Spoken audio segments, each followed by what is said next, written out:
Hei, Erkki Aho, Liedon Ilmarisen hallituksen jäsen, projektin vetäjänä ollut tästä alusta loppuun. Projekti on ollut kiinteistön puuositten huoltomaalaus.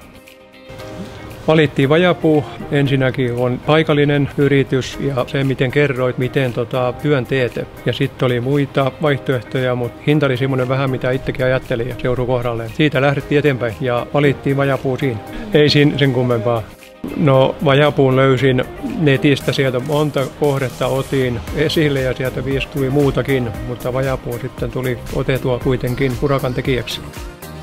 Työn jälki on ollut todella hyvää ja aikataulu on pitänyt, mitä sovittiin alun perinkin. Ei ole minkään näköistä moittimista ollut ja työ tehtiin sillä mitä suunniteltiin alusta lähtien. Erittäin tyytyväisiä ollaan ja sitten ilman muuta suositellaan muillekin ja syynä se justiin, että kaikki on mennyt niin kuin alun perin suunniteltiin, kaikki on pitänyt mitä sovittiin eikä ole moittimista jäljessä ja työssä.